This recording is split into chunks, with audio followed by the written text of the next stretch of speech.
यशोदा रुको। छोड़ दो मुझे, छोड़ दो मुझे। जीजी संभालो, बावली हो गई क्या? जीजी संभालो। कान्हा, कान्हा। देखो अब कैसे तुम्हारे अस्थियों को तोड़कर छोटे छोटे टुकड़ों में बदल दूंगा मैं।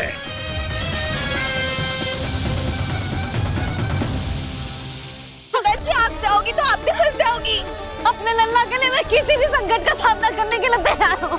छोड़ो ना यशोदा, हमें कोई और उपाय खोजना पड़ेगा। हाँ, कोई और उपाय?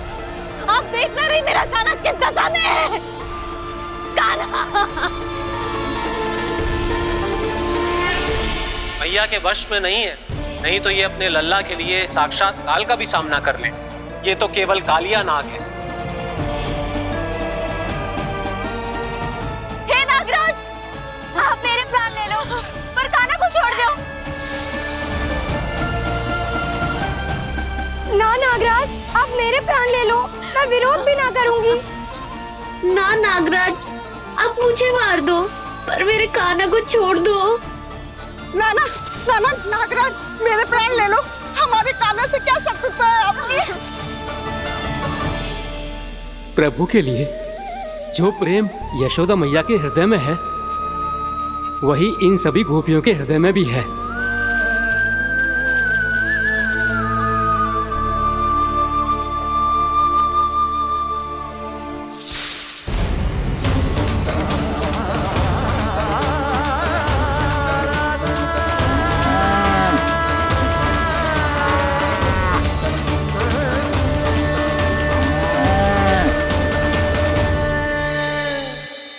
यशोदा, यशोदा,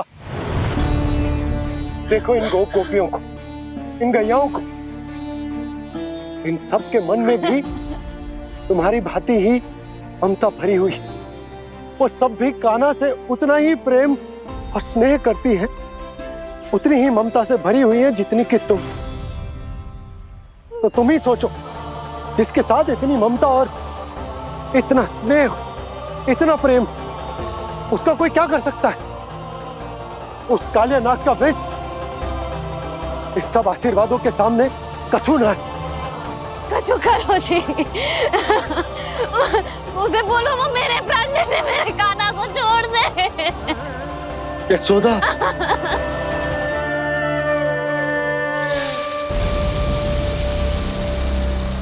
केवल इन्हीं में नहीं देवराज, नाग पत्नियों के हृदय में भी ममता का वही प्रेम उमड़ रहा है। देखिए। मैं आपके हाथ जोड़ती हूँ स्वामी, इस बालक को छोड़ दीजिए।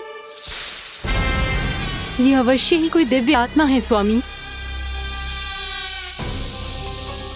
हम आपसे विनती करते हैं स्वामी, इस नन्हे बालक को हानि मत पहुंचाइए स्वामी। मेरी पत्नियां मेरे ही शत्रु के लिए विनती कर रही हैं। अब यदि इसके पक्ष में एक शब्द भी कहा तुम सबने, तो मैं इस बालक से पहले तुम सबके प्राण ले लूंगा। हो रहा प्रसन्न नाग कालिया, विजय को निश्चित जान। रोते बिलखते व्याकुल सब, संकट में देख कान्हा के प्राण।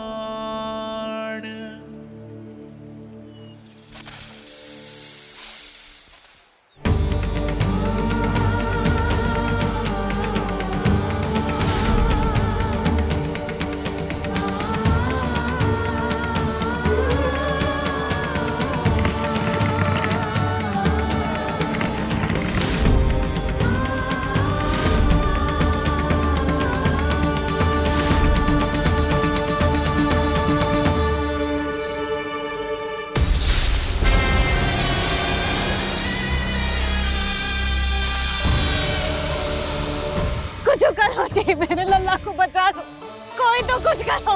जीजी, संभालो यशोदा। यशोदा, यशोदा तुम शांत हो जाओ, मैं कान्हा को वापस लेकर आऊंगा। मैं रक्षा करूंगा उसकी, ना नंदराज, नंदराज नहीं। कम से कम आप तो समझो नंदराज, कालिया के पास आप जाओगे तो आप भी फंस जाओगे।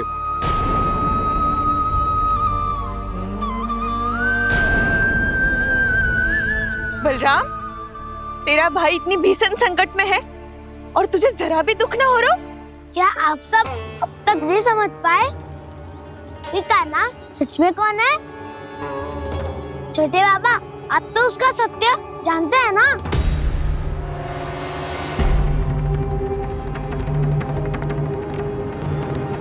मानता हूँ कि आप सब कान्हा के रहस्य के बारे में नहीं जानते, पर क्या उसके जन्म से आज तक घटी एक से बढ़कर एक विचित्र घटनाओं को भी भूल गए हैं आप सब? भूल गए हैं कि कैसी पूतना जैसी राक्षसी उसका कुछ बिगाड़ नहीं पाई, कैसे तरनावती जैसा भयानक राक्षस उसे एक खरोच भी नहीं दे पाया था।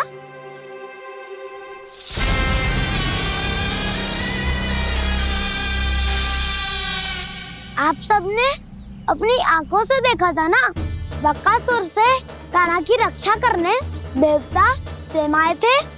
पर सत्य तो ये है कि वह सभी देवता भी उस असुर के सामने असमर्थ हो गए थे। तब कान्हा ने बहुत ही आसानी से उस भयंकर असुर का वध किया था। एक ही बार में धराशायी कर दिया था उसे। तो आप सभी सोचिए, बार बार ऐसे असाधारण कार्य करने वाला बालक साधारण कैसे हो सकता है? अब तो आरंभ से ही सारा सत्य जानते हैं छोटे बाबा। रहस्य छुपाने में सदैव कान्हा की सहायता करते आए हैं आप, और आज आप स्वयं ही उसके सत्य को भूल रहे हैं। और तुम सब भी तो जानते हो कान्हा की शक्तियों के बारे में। तो क्या तनिक भी विश्वास ना है अपने सखा पे? बलराम, जे तू क्या कह रहा है? मैंने जो कहा उसका एक एक शब्द सत्य है छोटी माँ। यदि प्रभु की इच्छा हुई तभी कुछ ही क्षणों में सब कुछ अपनी आंखों से स्वयं अनुभव कर लेंगे आप।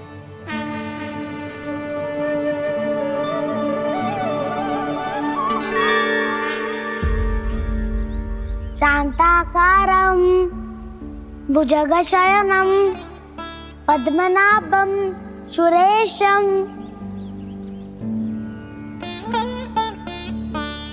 विश्वाधारं गगनसदृशं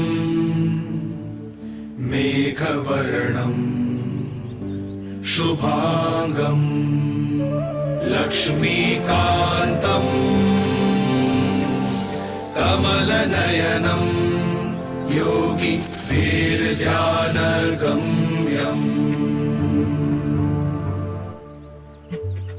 वन्दे विष्णुं भवभयहरं सर्वलोकैकनाथम्।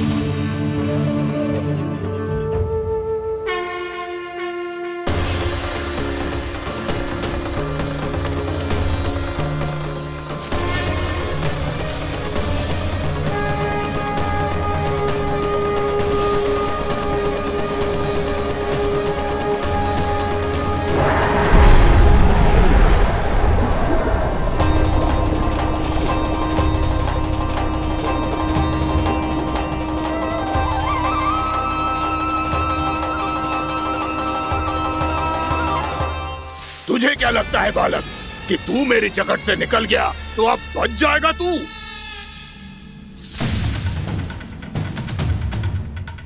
मेरे विष से अपनी प्राण रक्षा करने में सफल रहा, मेरी जकड़ से भी छूट गया, पर मेरे दंश से नहीं बच पाएगा।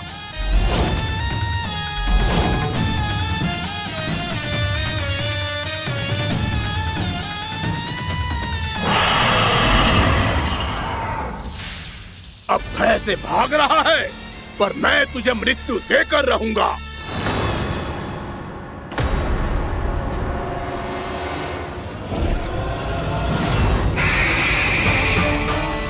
कान्हा!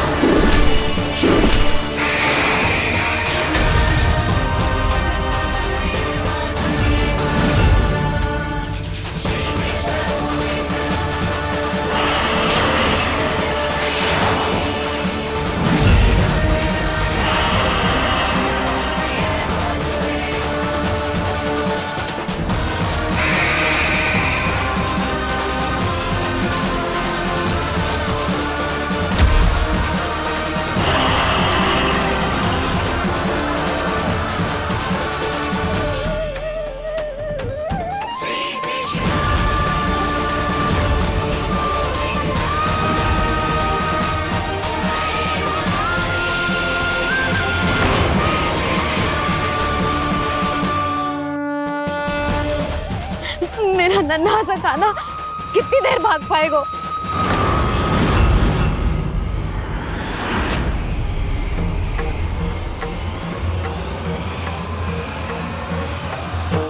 और कितनी प्रतीक्षा करोगे मेरी भक्त कालिया? भक्त नहीं, काल हूँ मैं तेरा। जब अहंकार का मुकुट बुद्धि को ढक लेता है तो भक्त अपने भगवान को भी नहीं पहचान पाता। व्यर्थ की पहेली में मत उलझा बालक। ना मैं भक्त हूँ और ना तू भगवान।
देखो, आप सब जिसके लिए इतने व्याकुल हो रहे थे, उसे छूकर कालिया नाग का हलाहल जैसा विष भी चरणामृत बन गया है और यमुना जी के जल में फैल चुके विष के प्रभाव को भी नष्ट कर रहा है।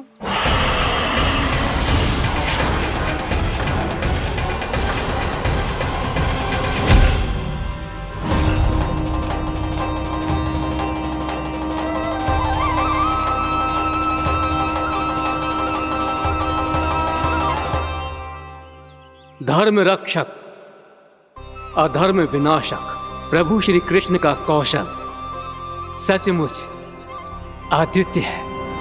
नारायण नारायण।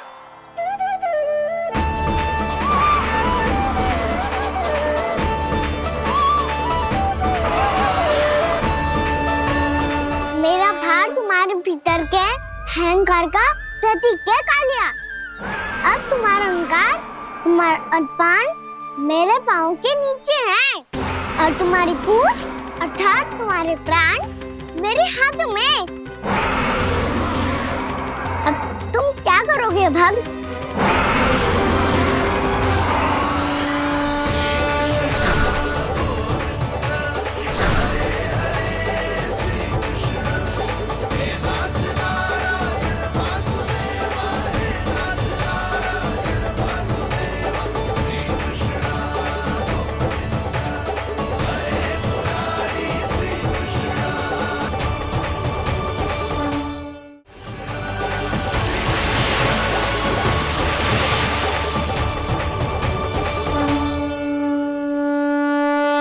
प्रभु, भले ये आपको पहचानने में असमर्थ हो, पर हम सब ने आपको पहचान लिया है।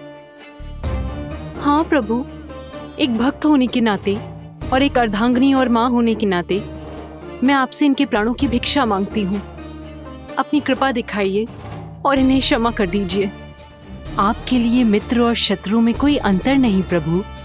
उसी तरह आपकी कृपा और दंड में भी कोई अंतर नहीं। दोनों दया ही तो हैं, अकारण ही किसी को प्राप्त नहीं होती। हमें विश्वास है कि हमारे पति को मिला ये दंड कोई अभिशाप नहीं है, आपका वरदान है।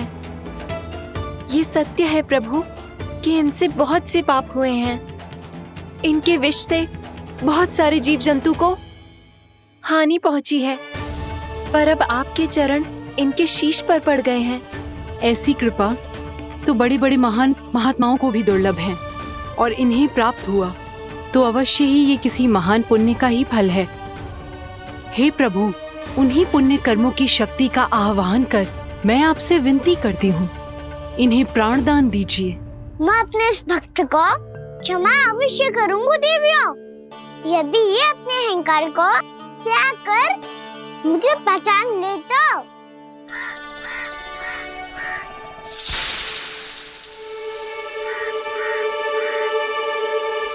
मैं तुम्हें श्राप देता हूँ, जितनी विषैली तुम्हारी जिह्वा है उतने ही विषैले सर्प बन जाओ तुम।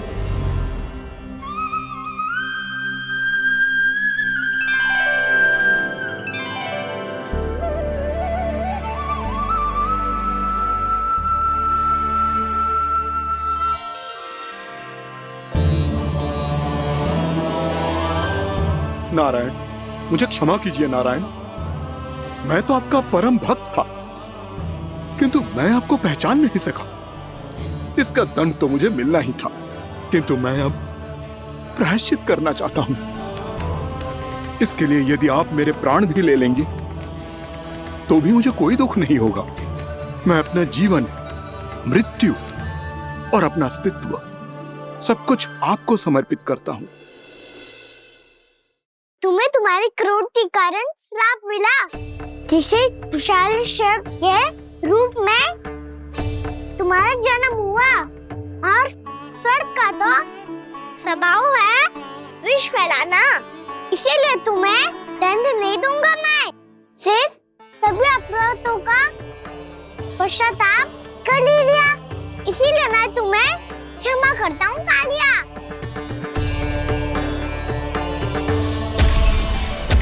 पर तुम्हें यहाँ से दूर समुद्र के बीच जाकर रहना होगा, जहाँ किसी निर्दोष का जीवन तुम्हारे विष से प्रभावित न हो। मैं चाहकर भी आपकी इस आज्ञा का पालन नहीं कर सकता। मैं असमर्थ हूँ प्रभु, क्योंकि यदि मैं इस क्षेत्र को छोड़कर गया तो मेरी मृत्यु निश्चित है। आपसे क्या छुपा है प्रभु? आप तो जानते हैं कि सर्प जाति और आपके वाहन गरुड़ के बीच अनंत शत्रुता चल रही है, जिसका प्रारंभ नागों के द्वीप नागालय से हुआ था। उस द्वीप पर छोटे जीवों को निगल जाने के लिए सर्प थे, और गरुड़ को सर्पों का स्वाद बहुत प्रिय था, इसलिए वो बार बार नागद्वीप जाने लगा था। पर इस कारण पूरी सर्प जाति उससे आतंकित हो गई थी। इसलिए जब भी गरुड़ वहां पहुंचता तो सभी सर्प छिपने लगते। जब गरुड़ को इसका आभास हुआ तो उसे बड़ा क्रोध आया, और वो उत्तेजना में भरकर सर्पों का शिकार करने लगा। भूख ना होने पर भी उन्हें मारने लगा। अब सर्पों के प्राण हरना उसके लिए खेल बन गया था। इस भीषण समस्या का समाधान ढूंढने के लिए पूरी सर्प जाति महान सर्प वासुकी के सामने इकट्ठी हुई। हे महान वासुकी, हमारी सहायता कीजिए। नागद्वीप पर गरुड़ ने आतंक मचा दिया है। पहले तो वो हमें अपना भोजन बनाता था, लेकिन अब हम उसके खेल का साधन बन चुके हैं। भूख हो या ना हो, जब तब आकर वो हमारे प्राण हर लेता है। अनुचित हिंसा के इस प्रथा का आरंभ सर्पों ने ही किया है। पहले आप सबने पूरे द्वीप पर अधिकार कर लिया, फिर आहार के साथ साथ आनंद के लिए भी आप सभी ने निर्दोष जीवों की हत्या की। और जब सृष्टि का संतुलन बनाए रखने के लिए गरुड़ आपको अपना आहार बनाने आया, तो आप सब अपने प्राणों की रक्षा के लिए छिपने लगे। तो फिर गरुड़ का उत्तेजित होना तो स्वाभाविक ही था। नागनाथ, जो हमने अन्य जीवों के साथ किया वही अब हमारे साथ हो रहा है, परंतु ये भी तो सृष्टि के संतुलन के विरुद्ध ही है ना? अवश्य है, इसलिए मैं गरुड़ से चर्चा करूंगा। धन्यवाद प्रभु।